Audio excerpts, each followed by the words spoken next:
আসসালামু আলাইকুম। হ্যাঁ এভরিওয়ান, সবাই কেমন আছেন? আলহামদুলিল্লাহ আমি ভালো। আমি বর্তমানে আছি আপনার রংপুর ঠাকুরগাঁয়ে। পালাবোনাতে উঠবো। আহ, তো এখন আমাদের ফখরুল সাহেবের এলাকায় আছি ঠাকুরগাঁয়, এই যে ইন্ডিয়ার বর্ডারের কাছাকাছি আছি। আপনাদের একটু দেখানোর চেষ্টা করতেছি।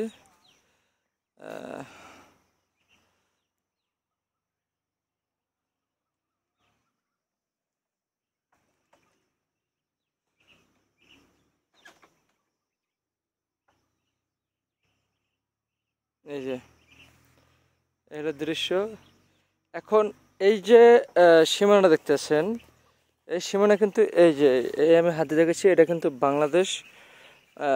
এই নদীটার অর্ধেকটা হচ্ছে বাংলাদেশ, আর ওই পাশে ওই পাশে সেম ইন্ডিয়া। এই যে এই কাকা দেখতেছেন, এই যে কাকা, উনি কিন্তু ইন্ডিয়ান। ঝুম করে যতটুকু পারা সম্ভব আমাদের আমি আনছি। আর ওই গরুগুলো দেখতেছেন, এগুলো সব ইন্ডিয়ান। এই যে কাকা ইন্ডিয়ান, এবং ওই একটা আন্টি আছে, উনিও ইন্ডিয়ান।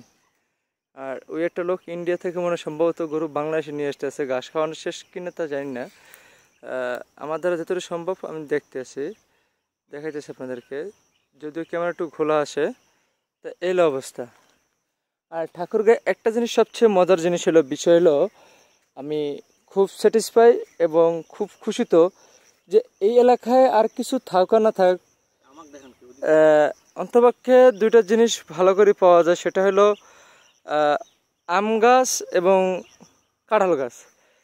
কাঁঠাল গাছ যতটুকু মোটামুটি আছে খারাপ না, কিন্তু আম গাছ থাকবে প্রতিটা বাড়িতে। আম গাছ আছে মানে 5টা 10টা, যার বাড়িতে নয় তার বাড়িতে 5টা।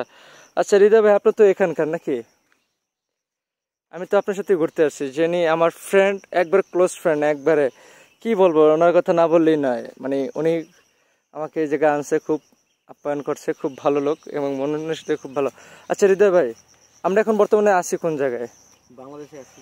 আর এই যে নদীটা পাশে আপনার বা হাতের ডাইন সাইডে যে নদীটা দেখা যায়, এটা কি অর্ধেকটা বাংলাদেশ, অর্ধেকটা কি ইন্ডিয়া? আচ্ছা। তা এই জায়গায় এসে আমি মূলত অনেক স্যাটিসফাই আপনার প্রতি, আর কৃতজ্ঞতা অনেক। আর আমরা যদি ইন্ডিয়াতে যাই, তাহলে আমাদের এখন বিএসএফ বকা দিবে, দেখলে বকা দিবে, গুলি টুলি এইসব শুটমুট করবে না, দেখলে বকা দিবে। আচ্ছা। এই যে ভদ্রলোকটা গরু নিয়ে আসলো, ওটা কি ইন্ডিয়া থেকে ঘাস খাওয়াই নিয়ে আসছে নাকি দান মাইরা নিয়ে আসছে? ঘাস খাওয়াই নিয়ে আসছে। ওই যে ইন্ডিয়ান ভুট্টা ক্ষেত দেখা যায়। আর এটা কত কিলো নদীটা? না, এটা একদম পুরা গেছে, বর্ডারের সাইড দিয়ে চলে গেছে। নদীটা তো মনে হয় সম্ভবত বেশি গভীরতা না। না, যা দেখতেছেন পানি কমই আসছে। যখন পানি বাড়ে না, তখন অনেক অনেক দূর পর্যন্ত চলে যায়। ওইটা সব ডুবে যায়। ওই যে টিনের চাল টাল দেখা যায় ওগুলো? না, ওইটা হচ্ছে ইন্ডিয়ার ক্যাম্প। আচ্ছা, বিএসএফ এর ক্যাম্প। হ্যাঁ, বিএসএফ এর ক্যাম্প। যে চাপাতি বাগান টাগান গাছ টাছ এগুলা অর্ধেক ডুবে যায়। এটা কি চাপাতি গাছ? ওই যে পিছনে পাট ক্ষেতের পিছনে চাপাতি বাগান আছে, নদীতে মানে বর্ষাকালে ডুবে যায়। মানে মোটামুটি এলাকায় মোটামুটি ভালোই পানি আসে নাকি বর্ষার সিজন? ওইদিক তো এই বাংলাদেশের সাইডে তো উঁচা দেখা যায়। হ্যাঁ, এইদিকেও আসে মাঝে সাঝে, যেগুলা যে সাইডে ঢালু আছে ওই সাইডে উঠে যায় পানি। ও যে এক ভদ্রলোক গোসল করতেছে, ওটা বাংলাদেশি ভাই আমার। আসলে আমার দ্বারা সম্ভব না এতদূর ঝুম করে আনা, উনি সম্ভবত গোসল করতেছে।